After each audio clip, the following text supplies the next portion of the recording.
What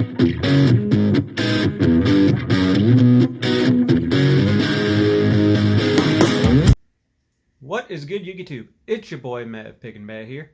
As you can notice recently that the channel has a new logo and a banner recently. I'd like to take the second before I show you guys this deck profile to thank one George McMillian of Kid Computer fame for doing that commission for me. It's really awesome. And if you like the song in the intro and outro to this video, it's actually by his band, Kid Computer. Again, info in the description card down below where you can go check it out, and then maybe you can go to their Bandcamp and download. You really should. That album's great.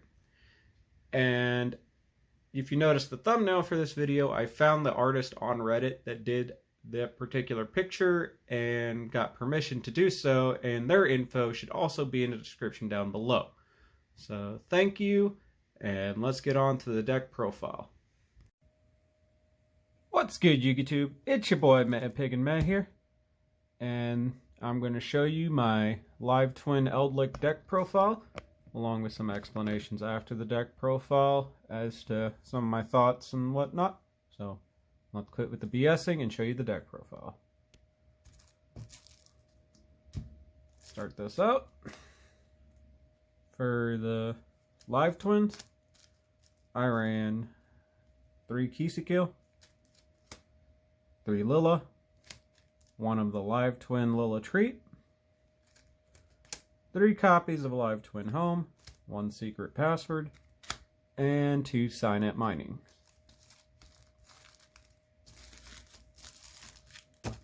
Now for the Eldlich package, I ran 2 Golden Lord, 2 Eldland, 1 White Elixir, triple Sanguine, triple Conquistador, 2 Haquero, 1 of the Guardian, and 1 copy of Golden Land Forever.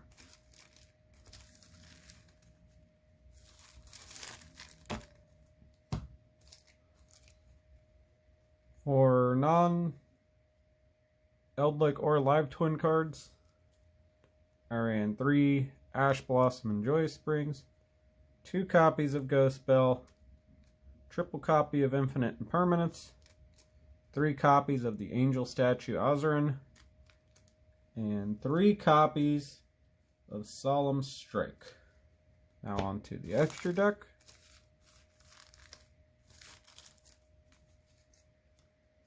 Alright. In my extra deck I ran 3 Kisikil, 3 Lilla, 1 Link Disciple, 1 Link Spider, 1 IP Masquerena, 1 Nightmare Phoenix and Unicorn, an Access Code Talker, Unchained Abomination, 1 Underworld Goddess of the Cursed World, and a Super Dreadnought Rail Cannon Gustav Max. For my side deck, 2 Nightmare Conductor Iblis, 2 Lancia, 2 Gamma Seal, 2 Dwayne's, Harpy's Feather Duster, 3 Cyclone, and 3 copies of Dimensional Barrier. Now on to some explanations and whatnot. Evil Twins, what are they? Well, simply put, right now it's these 2 level 2 Cyverse monsters, 1 dark, 1 light, that upon summon, special summon the other one from the deck. With Kisikil summoning a little love monster, which is why you have your little cosplay one here, or, you know, your original flavor.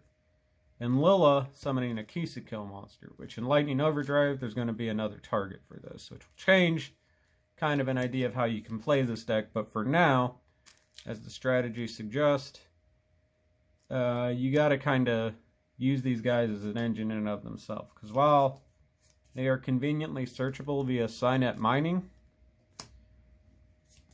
that kind of doesn't say too terribly much. And like, of all the spell and trap support, the only 2 decent cards is a card that searches any of your live twin spells or traps, unless you have the link monsters on board, then you can search the monsters. And one that just summons one or the other from the deck, but then it locks you to only being able to link summon their associated link monsters. The traps are way too situational for now and kind of don't do enough.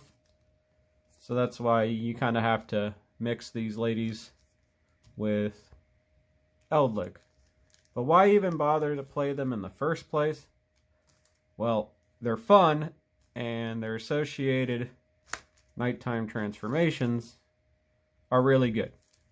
Because what happens is you use them to make one of them, and then that special summons the opposite color to then make the other one, which can then special summon one or the other to then do an associated effect. In the case of pink, pink lets you draw a card when you have the blue link on the field. And the blue link, when it's summoned when you have the pink link on the field, proceeds to pop a card on your opponent's field. It's really good, and it kind of gives you a fun control aspect to go along with your super nice artwork. And this one right here has an effect that when one of them basically dies and you take damage, you can exile her from your graveyard to lower the attack of one of your opponent's monsters by the battle damage you just took. I think that came up one time and it got negated. The only other useful thing is that she can special summon from hand. So ideally, if they Ash Blossom this, you can at least special summon her because you control the Kisakill, and then you can do your play from there. I'll kind of show you guys a bread and butter combo that I did all weekend. But yeah, that's just kind of the quick explanation as to what these cards are. Oh, and as a quick aside that I forgot to mention, when you summon these guys via their own effect, they lock you into only being able to summon fiend monsters from your extra deck. So that's why you run these monsters in particular, because Unchained Abomination is kind of your best turn one play after, because I'll show you, but he's great for popping cards. Of course, the Phoenix and Unicorn are more than enough to explain their own. And I did, in fact, win a game making this hard way with a monster on my opponent's field. It was great. So yeah, that's why you run these cards in particular, because they're some of the best Fiend Link monsters that exist. For some reason, Konami doesn't want to touch these cards. I don't know why, but if they don't, I'm going to continue to use what's the best control engine in the entire game right now in order to facilitate my desire to build a deck with a decent play line, but not really much in the way of like advantage generation and control. That's why I play these with them. And also, all of these trap cards right here, minus the counter trap, can at least function to grant you additional resources whenever they're gone.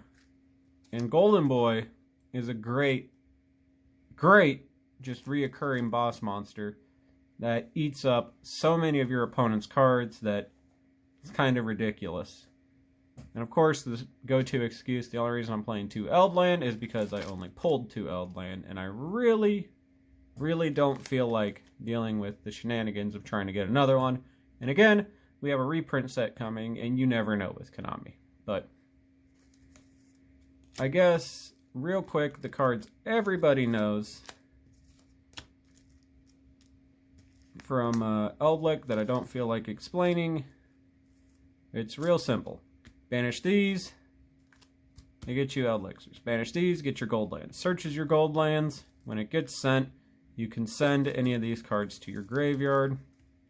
Fun. Summons from deck or graveyard. Summons from hand or graveyard. Banishes a card in your opponent's graveyard whenever you have Golden Boy. Pops a card on the field when you have Golden Boy. Okay, Golden Land Forever and Guardian. These are actually cards 41 and 42. I kind of, for some reason, always end up running this card, which just is, you have to control Eldlich, and then you contribute a zombie monster to negate a spell trap or monster effect. And it's one of the only ones that doesn't banish itself to get you more resources. And, like, I don't know. I like this card a lot personally, but it's an easy drop if you wanted to get this deck to 40. Same thing with this card. The only difference between this is this can get you more resources. And this card has a huge walled defense at a, like, hefty 2,500 defense, which not that many things can get over. And also, since its effect modifies attack and defense, or more specifically attack, you can use this during the damage step. And I did some really cheeky stuff because it also does not target. What happens is, when you control Golden Boy, you special summon this and you can make a monster on the field's attack 0. So yeah, let's say they have a Dragoons on board that you baited out its negation already. You attack it with your Golden Boy, or it attacks your Golden Boy. You activate this during damage step. Your opponent cries. That's really the only thing worth explaining in regards to Eldlich stuff. I think at this point you should know what these cards are and how they work and just how good they are. And if anything, they bolster this deck by giving it the ability to just have a grind game, eat through the opponent's resources, and just kind of inherently raise the ceiling of it. But after Lightning Overdrive, you might be able to drop this engine. I don't know yet. I'll get around to testing that when that time comes. Alright, kind of round this off before I show, I guess, a combo with this deck. I guess I might as well explain the last cards of, you know, real note for me that I personally ran in this deck that I thoroughly enjoyed and feel like telling you guys about. But before then, I kind of want to get to the hand trap conundrum, which we have a new format coming, so that's why I was running Infinite Imperm. If anything, these two might stay because they're overall the best all-around hand traps. And in the case of Imperm, you know, you're playing a trap deck anyway. So you have setting a card, you know, and kind of playing the slow roll game. Doesn't hurt you at all. I'm not 100% sure on Ghost Spell. I know at one local I tested Drone Lockbird and it was ass. But I don't know. I'm kind of on the fence and still figuring all this out. I think maybe things like Nibiru's, Skullmeisters, or main decking the Lancias could possibly be options you'll do, but that's hard to say. But that's the hand traps. Now on the two notable, I guess you could say, spicy techs that I particularly ran that did a variety of things this weekend that I just feel like discussing. First off, I'm going to talk about this card right here. Angel Statue Azurn. It came out in the Blazing Vortex, and the long story short, it's a trap monster that special summons itself as an effect monster. 18/18 Light Fairy, I think level 4. And it has the effect that when your opponent special summons a monsters, you contribute a trap monster in the main monster zone to negate that summon and destroy the monster.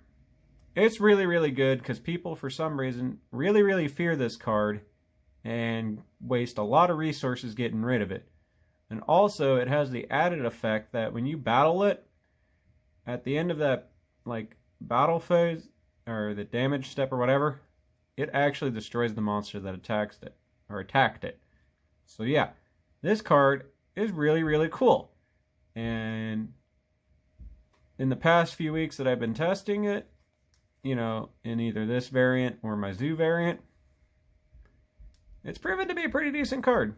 Kind of well worth testing. And if it's not very good, that's when my next tech card comes into play. As exclusive to this deck, Link Disciple. Link Disciple here is a Link 1 that requires a level 4 lower Cyverse monster to Link summon him. He then has the added effect that you contribute a monster he points to draw a card, and then put a card from your hand to the bottom of your deck. I actually used his effect on Eldlich trap monsters, then get them into the grave, and then the mulligan my hand, and in some instances either get a hand trap or a combo piece that I needed. And you noticed in my side deck, there's Nightmare Conductor Eldlich. Just off of her normal summon, you can make this card, and then put her on your opponent's field, and then at least set your opponent back a majority of their turn, which is busted. And then when you have that backed up with a lot of traps that just continue to oppress your opponent, it's really strong. Kind of a weird techie card, and there's another card that's normally ran with him that when it's tributed, it puts 2 tokens on board. But I didn't really find myself needing to do that too often, and more often than not, when I did use this guy, it's kind of to a hand-trapped one of the twins. But I don't know. I really like this card, and going forward, I'm still going to play this in every variant of this deck. But I really think you guys should kind of look into this, because this card's real cool.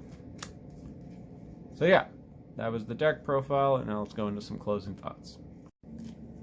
So this being a control deck, you don't really have combos, but you have at least a first turn board that you can set up.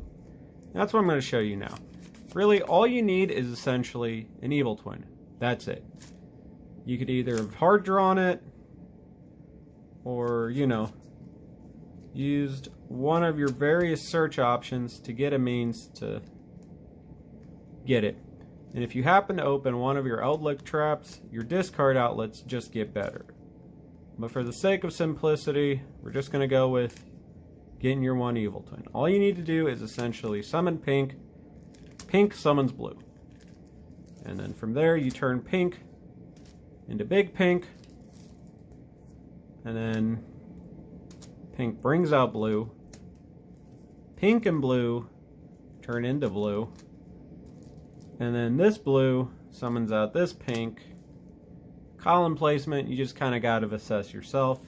And because you controlled blue when you summon this pink, you'll net a card in your hand. Thus, you know, +1. And then from here, you kind of have one of 2 options. Either you could then link into another pink or blue if you happen to use the quick play spell, which locks you into summoning them. Which, if you go that route, depending on, you know, how you want to evaluate your resources, you could either set up to draw on the opponent's turn or as a quick effect pop. Or another more common play to do is, since they're 2 level 2s or link 2s, you can just end on on Unchained Abomination, which during the end phase of either player's turn can pop a card on the field, which is super good. And again, depending on the makeup of your hand and what you draw off of your pink, odds are you're likely to get some form of defensive cards. So yeah, that's kind of often your first turn play. And, you know, from there on, the deck just kind of turns into a game of managing your resources and picking and choosing, you know, when and what you're going to do, and using the Eldlich cards to kind of oppress the hell out of your opponent. So yeah, now on to the outro.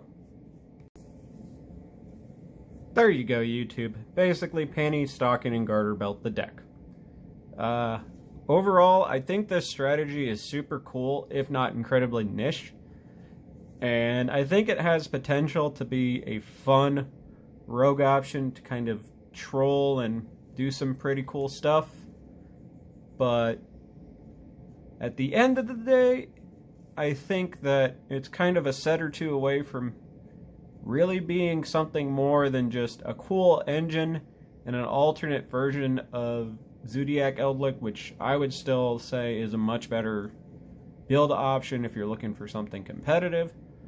But aside from that, if you really want the maximum use out of these super cool looking cards, I think this is a good route to go. And for the most part, I think it sticks with the theme of the deck, and you still have a lot of wiggle room. But yeah, this is Meh, Pig and Meh, signing out.